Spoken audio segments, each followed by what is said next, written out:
ಎಲ್ಲರಿಗೂ ನಮಸ್ಕಾರ ಸ್ನೇಹಿತರೆ, welcome to my back our channel. ನೀವು ನೋಡ್ತಾ ಇದ್ರ ಕನ್ನಡ ಜಗತ್ತು ಅಥಣಿ ಚಾನಲ್ ಅನ್ನ. ಇವತ್ತಿನ ವಿಷಯ ಏನಪ್ಪಾ ಅಂತಂದ್ರೆ ರೇಷನ್ ಕಾರ್ಡ್ ತಿದ್ದುಪಡಿಯ ಕುರಿತು ನೋಡಬಹುದು. ನೀವು ಈಗಾಗಲೇ 2-3 ದಿನಗಳಿಂದ ಏನಪ್ಪಾ ಅಂತಂದ್ರೆ ಹೊಸ ರೇಷನ್ ಕಾರ್ಡ್ ಮತ್ತು ತಿದ್ದುಪಡಿಗಳಿಗೆ ಅರ್ಜಿಗಳನ್ನ ಆಹ್ವಾನ ಮಾಡಲಾಗಿತ್ತು. ಇನ್ನು ಕೆಲವೊಂದು ಕಡೆ ಅರ್ಜಿಗಳು ಅಪ್ಲೈ ಆದರೆ ಇನ್ನು ಕೆಲವೊಂದಿಷ್ಟು ಕಡೆ ಏನಪ್ಪಾ ಅಂತಂದ್ರೆ ಸರ್ವರ್ ಪ್ರಾಬ್ಲಮ್ದಿಂದಾಗಿ ರೇಷನ್ ಕಾರ್ಡ್ಗೆ ಅಪ್ಲೈ ಮಾಡೋದಕ್ಕೆ ಆಗಿಲ್ಲ.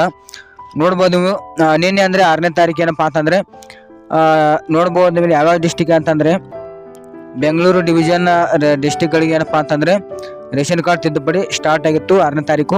ಇನ್ನು 7ನೇ ತಾರೀಕು ಏನಪ್ಪಾ ಅಂತಂದರೆ ಇವತ್ತು ನೋಡ್ಬೋದು ನೀವು ಇಲ್ಲಿ ಬೆಳಗಾವಿ ಮತ್ತು ಮೈಸೂರು ಡಿವಿಷನ್ಗಳಲ್ಲಿ ರೇಷನ್ ಕಾರ್ಡ್ ತಿದ್ದುಪಡಿ ನಡೀತಾ ಇತ್ತು. ಬಟ್ ಏನಪ್ಪಾ ಅಂತಂದರೆ ಸರ್ವರ್ ಪ್ರಾಬ್ಲಮ್ ಇರೋದ್ರಿಂದ ರೇಷನ್ ಕಾರ್ಡ್ ತಿದ್ದುಪಡಿ ಸ್ಟಾರ್ಟ್ ಆಗಿಲ್ಲ ಅಂತಲೇ ಹೇಳ್ಬೋದು. ಇನ್ನು ನಾಳೆ ನೋಡ್ಬೋದು, ಇನ್ನು 8ನೇ ತಾರೀಕಿನಂದು ಅಂದರೆ 8/2/2024ಕ್ಕೆ ಯಾವ ಒಂದು ಜಿಲ್ಲೆಗಳಿಗೆ ಮತ್ತೆ ರೇಷನ್ ಕಾರ್ಡ್ ತಿದ್ದುಪಡಿ ಪ್ರಾರಂಭ ಆಗುತ್ತೆ ಅಂತ ನೋಡ್ತಾ ಹೋಗೋಣ.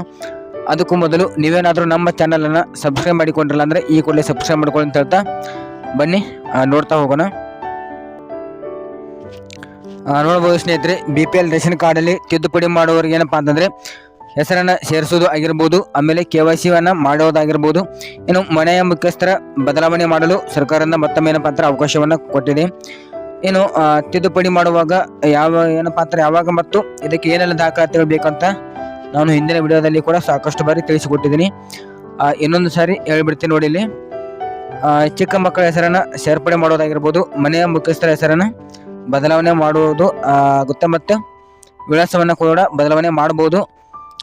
ನೋಡ್ಬೋದು ಸ್ನೇಹಿತರಲ್ಲಿ, ನಾಳಿನ ದಿವಸ ಅಂದರೆ ಗುರುವಾರ ಏನಪ್ಪಾ ಅಂತಂದರೆ 8/2/2024ರಂದು ಯಾವ ಒಂದು ಜಿಲ್ಲೆಗಳಿಗೆ ರೇಷನ್ ಕಾರ್ಡ್ ತಿದ್ದುಪಡಿ ಇರುತ್ತೆಪ್ಪ ಅಂತಂದರೆ ಬೆಂಗಳೂರು ಜಿಲ್ಲೆಗೆ ಮಾತ್ರ ಅವಕಾಶವನ್ನು ಕೊಟ್ಟಿದ್ದಾರೆ. ಅಂದರೆ ಬೆಂಗಳೂರಲ್ಲಿ ಗ್ರಾಮೀಣ ಭಾಗದವರು ತಿದ್ದುಪಡಿ ಮಾಡ್ಬೋದು, ಮತ್ತು ರೂರಲ್ ಅಥವಾ ಅರ್ಬನ್ ಭಾಗದವರು ಕೂಡ ಸಿಟಿಯಲ್ಲಿ ಇರುವವರು ಕೂಡ ತಿದ್ದುಪಡಿಯನ್ನು ಮಾಡ್ಬೋದು. ಇನ್ನು ನೀವು ತಿದ್ದುಪಡಿ ಮಾಡುವಂಥ ಸ್ಥಳಗಳು ನೋಡೋದಾದರೆ ನಿಮ್ಮ ಒಂದು ಹತ್ತಿರದಲ್ಲಿರುವಂತಹ ಗ್ರಾಮವನ್ನ ಆಗಿರ್ಬೋದು ಅಥವಾ ಕರ್ನಾಟಕ ಒನ್ ಕೇಂದ್ರ ಆಗಿರ್ಬೋದು, ಇನ್ನು ಬೆಂಗಳೂರು ಒನ್ ಕೇಂದ್ರಗಳಲ್ಲಿ ನೀವು ನಿಮ್ಮ ಒಂದು ಏನಪ್ಪಾ ಅಂತಂದರೆ ರೇಷನ್ ಕಾರ್ಡನ್ನು ತಿದ್ದುಪಡಿ ಮಾಡ್ಬೋದು. ಇದರ ಹೊರತು ಏನಪ್ಪಾ ಅಂತಂದರೆ ಪಬ್ಲಿಕಲ್ಲಿ ಯಾವುದೇ ರೀತಿಯಾದಂಥ ಲಾಗಿನನ್ನು ಕೊಟ್ಟಿಲ್ಲ. ನೀವು ನಿಮ್ಮ ಒಂದು ಹತ್ತಿರದಲ್ಲಿರುವಂಥ ಈ ಒಂದು CSC ಸೆಂಟರ್ಗಳಿಗೆ ಭೇಟಿ ಕೊಟ್ಟು ತಿದ್ದುಪಡಿಯನ್ನು ಮಾಡ್ಬೋದು. ಇನ್ನು ತಿದ್ದುಪಡಿ ಮಾಡೋದಕ್ಕೆ ಮುಖ್ಯವಾಗಿ ಬೇಕಾಗುವಂಥ ದಾಖಲಾತಿಗಳನ್ನ ನೀವು ಒಯ್ಯಬೇಕಾಗುತ್ತೆ.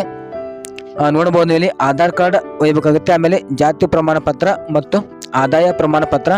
ಇನ್ನು ಆಧಾರ್ ಕಾರ್ಡ್ಗೆ ಮೊಬೈಲ್ ನಂಬರ್ ಲಿಂಕ್ ಏನಪ್ಪಾ ಅಂತಂದರೆ ಕಡ್ಡಾಯವಾಗಿ ಬೇಕಾಗುತ್ತೆ ಅಂತ ಕೇಳಿದ್ದಾರೆ. ಇನ್ನು 6 ವರ್ಷದ ಒಳಗಿನ ಮಕ್ಕಳು ಏನಾದರೂ ಇದ್ದರೆ ಅವರ ಒಂದು ಆಧಾರ್ ಕಾರ್ಡ್ ಜನ್ಮ ದಾಖಲೆ ಇದ್ದರೆ ನೀವು ತಿದ್ದುಪಡಿಯನ್ನು ಅಥವಾ ಹೊಸ ರೇಷನ್ ಕಾರ್ಡ್ಗೆ ಅಪ್ಲೈ ಮಾಡೋದಕ್ಕೆ ಸಾಧ್ಯ ಆಗುತ್ತೆ ಅಂತ ಹೇಳ್ಬೋದು.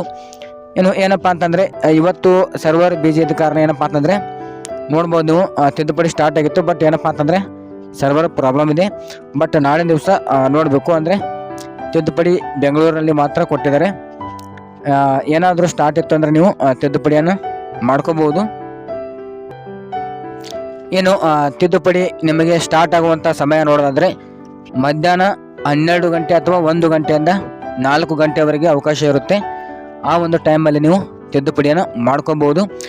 ಇನ್ನು ಇದರ ಬಗ್ಗೆ ಏನಪ್ಪಾ ಅಂತಾರೆ ನಿಮಗೆ ಹೆಚ್ಚಿನ ಮಾಹಿತಿಗಳು ಬೇಕಾಗಿತ್ತು ಅಂತಂದರೆ ನನ್ನ ಒಂದು ವಿಡಿಯೋದ ಡಿಸ್ಕ್ರಿಪ್ಷನ್ ಕೆಳಗಡೆ ಫೇಸ್ಬುಕ್ ಲಿಂಕ್ ಮತ್ತು ಟೆಲಿಗ್ರಾಮ್ ಗ್ರೂಪ್ಗಳ ಲಿಂಕ್ಗಳನ್ನ ಕೊಟ್ಟಿರ್ತೀನಿ. ನೀವು ಅಲ್ಲಿಂದ ಜಾಯ್ನ್ ಆಗಿಬಿಟ್ಟು ಏನಪ್ಪಾ ಅಂತಂದರೆ ಇದರ ಬಗ್ಗೆ ಒಂದು ಹೆಚ್ಚಿನ ಮಾಹಿತಿಗಳನ್ನ ಕೂಡ ಅಥವಾ ವಿವಿಧ ಸರ್ಕಾರಿ ಯೋಜನೆಗಳ ಒಂದು ಮಾಹಿತಿಗಳನ್ನ ಕೂಡ ನೀವು ಪಡೆದುಕೊಳ್ಬಹುದು ಅಂತ ಹೇಳ್ತಾ, ಓಕೆ, ಈ ಒಂದು ವಿಡಿಯೋ ನಿಮಗೆ ಇಷ್ಟ ಆಯಿತು ಅಂತ ಅನ್ಕೋತೀನಿ. ಇಷ್ಟ ಆದರೆ ಹಾಗೆ ಲೈಕ್ ಮಾಡಿ, ಕಮೆಂಟ್ ಮಾಡಿ, ಶೇರ್ ಮಾಡಿ ಅಂತ ಹೇಳ್ತಾ ಈ ಒಂದು ವಿಡಿಯೋನ